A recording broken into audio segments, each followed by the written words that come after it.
lifetime event over Central Texas, a total solar eclipse, bringing people from around the world to the Texas Hill Country. I'm Eric Hendrickson, senior science reporter here at KXAN. For the next half hour, we're taking a closer look at this rare celestial event, the steps you can take to see it best, how the community is taking advantage, and the impact it will have on us for years to come. First, let's take a closer look at where the eclipse can be seen. During an eclipse, the moon blocks the sun's light, casting a shadow on the Earth. As the Earth rotates, this shadow moves across the planet, creating a path. During this eclipse, this path starts just southwest of Mexico, tracing northeast across North America. The path reaches Texas at 12:28 p.m. near Del Rio and Eagle Pass. Continuing over Fredericksburg and Austin around 1:30 p.m., Dallas and Fort Worth at around 1:40. It'll reach Indianapolis around 3 o'clock.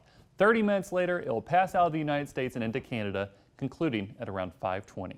Maps like this one show us not just the eclipse's path, but also give us an idea of where eclipse chasers will travel from. Cartographer Michael Zeiler says millions will potentially travel to see this eclipse, and he knows where they're going. Eclipse cartographer Michael Zeiler is making final preparations. So I had a long career as a geographer and a personal interest in chasing eclipses. Zeiler operates GreatAmericanEclipse.com, a resource for many eclipse chasers ahead of the event. I looked at all the major highways that cross the center line of the eclipse path, and I marked that as a potential destination. Zeiler's maps can guide people to the best spots to see the eclipse, but can also show you where to avoid. Around 12 million Texans are in the eclipse path, but many are expected to travel. Perhaps 10% of those 12 million peoples have house guests over. Zeiler's skills as a cartographer provide a hint on where people will go. I start with a couple of basic assumptions. The first, most people will drive the shortest distance they can to the path of totality. People who live in San Antonio are more likely to drive to Kerrville than Fredericksburg. The second assumption is that people who live nearby obviously are more likely to come. So you're more likely to see someone drive from Houston than New Orleans. And again, that person will follow the shortest driving path. The Kerrville area, that's going to be a real hot spot. Zeiler's map reveals nearly 500,000 people could travel to Kerrville.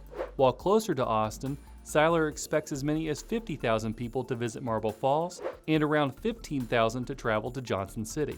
Many folks in Austin will stay in Austin. Many will drive 40 or 50 miles to the west or north to get to a longer duration. Zeiler says that his estimates don't include people who live in the path of totality but plan on traveling closer to the center, meaning you could expect even more people on the road. Super cool, but what exactly is an eclipse? KXAN meteorologist Kristen Curry has been answering that for Central Texas students and joins us with a closer look. An eclipse simply occurs when the moon or a planet gets in the way of the sun. So you need perfect alignment between the sun, moon, and the earth. In the case of a total solar eclipse, the moon actually blocks all of the sunlight and leaves Earth in the moon's shadow. Come April 8th, it'll start as a partial eclipse. In the middle, we will reach a total solar eclipse, and we will finish up with another partial eclipse. A partial eclipse, just like it sounds, the sun is partially blocked by the moon. In the case of an annular solar eclipse, this happens when the moon is a little farther away in its orbit from Earth. So it doesn't completely block out the sun, leaves us with a ring of fire effect. This is what we had back in October. But come April 8th, a total solar eclipse will grace the skies here in Central Texas. And this is a very rare event. Well, in general, when we talk about eclipses, we get about 2 per year somewhere on Earth. And that can be an annular, partial, or total solar eclipse. When we look specifically at total solar eclipses, those occur about every 18 months somewhere here on Earth. But in an exact and certain location, they're only visible about every 300 to 400 years, making this a once-in-a-lifetime event for most. Back to you. Safely viewing an eclipse can be tricky. During a total solar eclipse, you can look directly at the moon passing in front of the sun, but only during the moment of totality, and only if you're in the direct path of the eclipse. Otherwise, you're going to need eclipse glasses to protect your eyes. An eclipse can be a stunning sight, but it can leave a less than desirable mark if precautions aren't taken. If you've ever seen a car headlight or something like that before, it's really bright, and then afterwards you can kind of see the car headlight, it would be like that, it just wouldn't go away. Optometrist Dr. Andrew Neighbors says that he sees, I would say, a few patients a year that either accidentally looked at the sun. looking at it without protective eyewear is very dangerous. Have you ever used a magnifying glass with the sun and you can literally start a fire? Neighbors says your eye's lens acts like a magnifying glass. So if you're focusing a light, you're literally burning your retina. With no pain receptors, you won't even feel your retina sizzling. What happens is you end up with a spot where that burn is, that is eclipse blindness, or it's called solar retinopathy. While this black spot in your vision can heal over time, We really can't do much after the damage has occurred. to prevent this, eye care professionals recommend Eclipse glasses. It's a very, very dark piece of film. ISO 12312-2 is the international standard. Neighbors says make sure the glasses are ISO approved and regular sunglasses aren't going to cut it. To ensure your eyes are safe, he says that you shouldn't see anything when looking through them except the sun. But just Make sure that you put them on before you look up. Eclipse glasses do wear out over time. If you have a pair from the annular eclipse back in October, they will still work, but anything older won't. Dr. Denise Smith, Clinical Director of the Center for Vision Development, Austin, says it's always good to check to make sure your glasses are legit. Try putting them on outside during a sunny day. Nothing should be visible through the lenses. Then try looking at the sun through them for less than a second. If the glasses are safe, the sun will appear white, yellow, orange, or bluish white. There are a lot of counterfeit products out there, and so they're being marketed. They look exactly like the real ones, so it's hard to tell the difference. You do want to make sure that they're ISO certified. Also, looking on the inside of the paper glasses, there's a lot of information showing the certification. An eclipse can actually have an impact on our weather. Meteorologist Nick Bannon joins us to explain how. Thanks, Eric. The eclipse may affect 5 different types of weather during and surrounding totality: temperature, wind, humidity, cloud cover, and even storm coverage. The temperature change may be obvious with the sun being blocked by the moon during some of the warmest parts of the day. The temperature can drop. The drier the air is during totality, the more the temperatures may drop, perhaps by several degrees. Now, the lack of heating of the Earth would likely cause the winds to back off. With less air rising, winds may also shift direction, but possibly come back briefly stronger when the sun returns, as temperatures quickly jump. Relative humidity would increase if the temperature drops with a stable dew point. You probably won't notice the change. You would only feel more uncomfortable if the dew point actually increased. Now, if the temperature were already pretty close to the dew point before the eclipse, this temperature change could cause the development of fog. Most likely, the drop in temperatures would actually reduce cloud cover, but only if the clouds above were caused by rising air and daytime heating, generally fair weather cumulus or cumulonimbus clouds. Now, if we had storms during the time of the eclipse, the lack of rising air could cause them to stop growing or even weaken temporarily. Eric, back to you. While the eclipse will impact the weather could have an impact on the eclipse as well. KXAN's Will Dupree learned the uncertain forecast is not stopping some from still traveling here. The clouds hanging over downtown Austin hopefully won't be there when visitors descend on the area next week to catch a rare glimpse of the sun disappear fully behind the moon. Where are you all traveling from to watch the eclipse? We'll be traveling from Florida, actually. We'll be coming back from another trip. So we'll be doing Miami to Austin. Vin Taylor and his fiancée Shannon booked their flights about 5 months ago. They're staying with friends and will remain flexible about where they'll take in the eclipse. I'm planning to watch the weather very carefully and go wherever the clouds aren't on the day of. This is going to be a fluid and fluctuating forecast, especially because there's a lot of eyeballs on just that 5-minute window. KXAN meteorologist Kristen Curry says even if the skies are unclear next Monday, people will still see Austin go from day to night during totality. You're still going to notice things like a temperature drop and the wind settling down, or maybe even some of the bugs, the mosquitoes and the crickets coming out, the animals acting a little oddly because they think it's nighttime, right? But as far as the forecast goes, you know, all it takes is one little gap in the clouds to be able to see it. Eclipse tourists are hopeful there's a sunny outlook with the weather, but travel experts warn to think twice before making a last-minute flight change to a destination with better conditions. So making any type of major adjustments based on weather to sort of up your chances of being able to view the eclipse in its entirety, you know, might be costly, even more so than it already is. Will Dupree, KXAN News. Traveling the world to see an eclipse, the world's top chasers explain the rush. And our own Jim Spencer traveled hundreds of miles to see the 2017 eclipse, his last-minute decision that saved his experience from the weather. We'll be right back.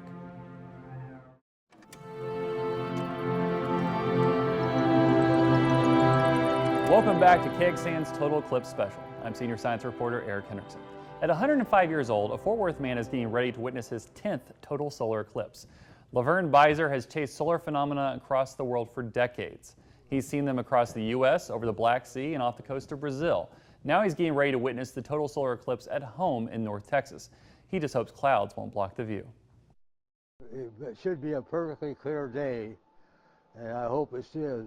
The weathermen said they think it will be, but they can't predict that far ahead. They don't know what's going to happen, but they think it may be clear.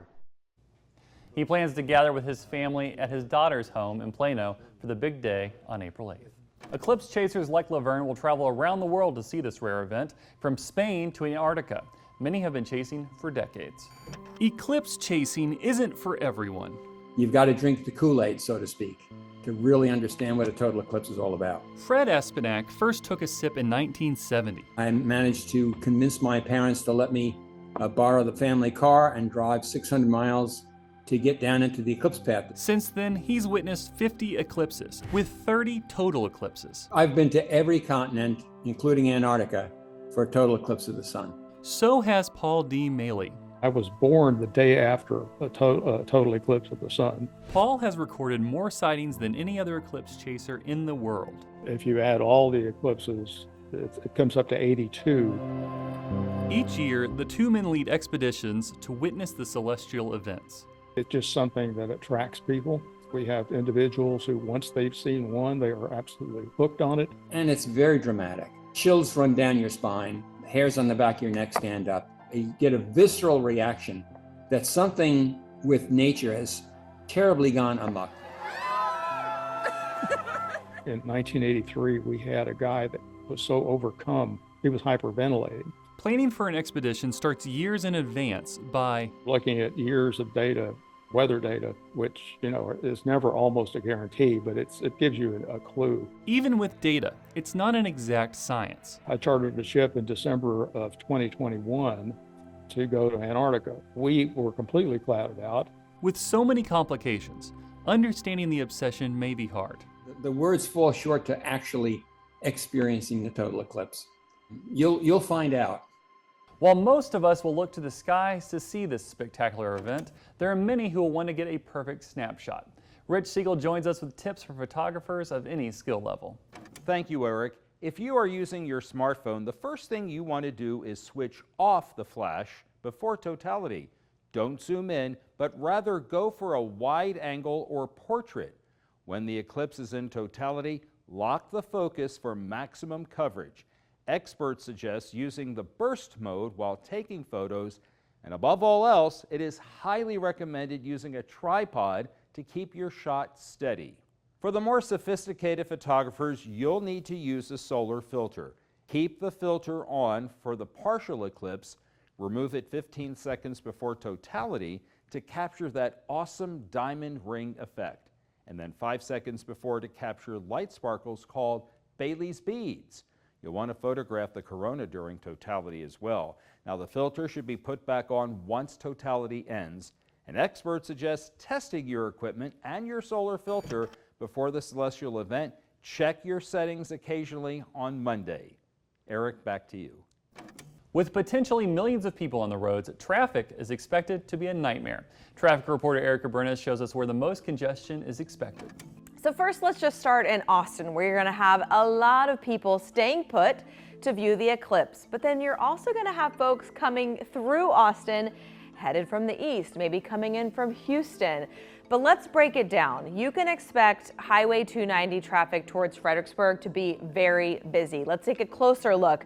Let's talk about the timing of the eclipse. In Dripping Springs, you get 2 minutes and 58 seconds. Johnson City, 3 minutes and 58 seconds. Fredericksburg, you get 4 minutes and 23 seconds. So the further you head west from Austin, the more time you get to view the eclipse. But we also need to discuss the highways around Marble Falls, Burnett, Liberty Hill. Expect a lot of traffic along Highway 71, Highway 281, Highway 29, Highway 71. You can see the timing here. In Burnett, you get 4 minutes and 20 seconds. In Marble Falls, you get 4 minutes and 13 seconds. But just remember, you cannot just stop in the middle of the highway to catch a view of the eclipse. Our job is to keep the roadways open before, during, and after the eclipse. Open, however, does not always mean flowing. TxDOT has switched highway signs to remind drivers to plan ahead, know your viewing location in advance so you're not tempted to park illegally to watch. Be prepared to spend some time in traffic because you will. Do not stop on the roadway to view the eclipse. Do not park on the shoulder, and stay off the right-of-way to avoid damaging our beautiful wildflowers or sparking a wildfire. And be mindful of the extra people out and about looking up at the sky. Erica Brennes, KXAN News. What does an eclipse look like firsthand? Jim Spencer joins us to share his experience of the 2017 eclipse. And from running wild to going to bed, animals have a funny way of behaving during the event. But what about Austin's bat population? We'll be right back.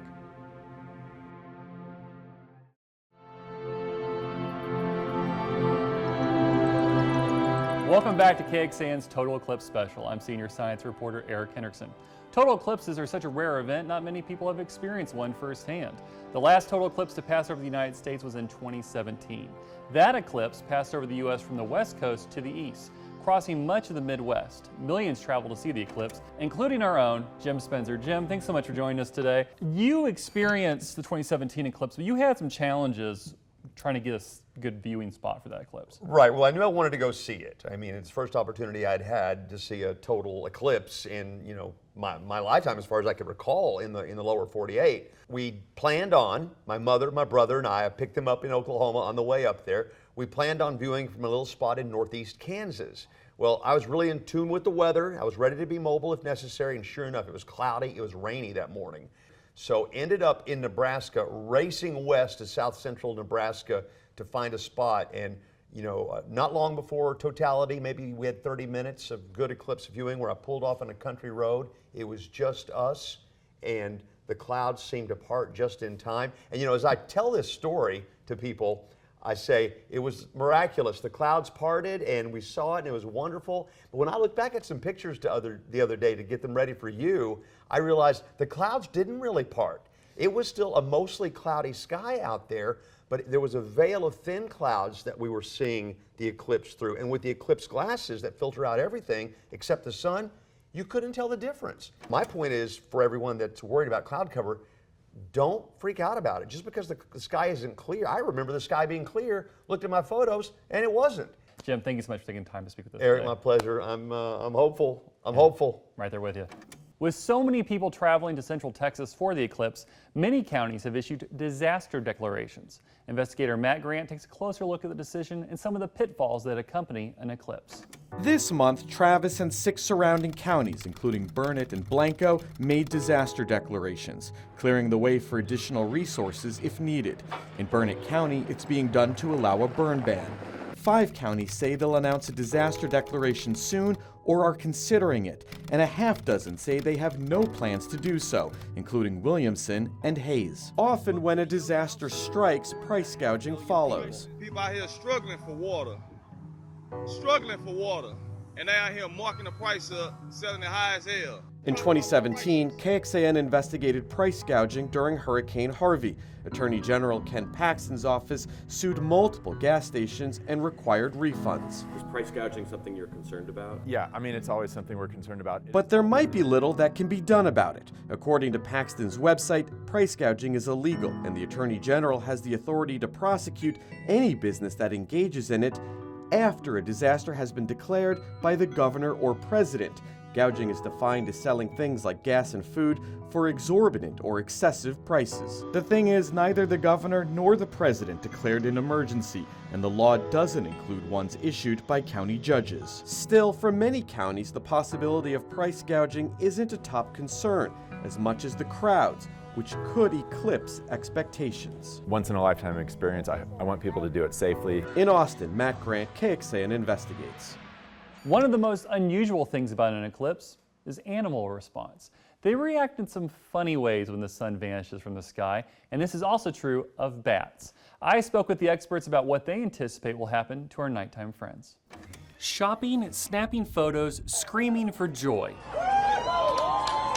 Humans behave a little oddly during an eclipse, but we're not the only ones. I didn't think we were going to see anything interesting. Adam Hartstone Rose is the world's top expert on animal behavior during an eclipse. We stumbled upon this research purely because we happened to be in the path of the eclipse in 2017. That year, Adam sent researchers to a nearby zoo, observing behaviors of several species. Animals did amazing things, and the eclipse itself was fantastic. His paper became the first comprehensive study on animal behavior during eclipses since 1933. His team saw animals going into their evening and nighttime routines, while others, like giraffes, showed signs of anxiety. Finally, there were unique behaviors. One, a monkey called a siamang. They have hilarious hairstyles, like a part down the middle and kind of like a pompadour type look. Started making sounds that hadn't been heard before or since. While the Galapagos tortoise, right at the peak of the eclipse, they started mating behavior. So literally they started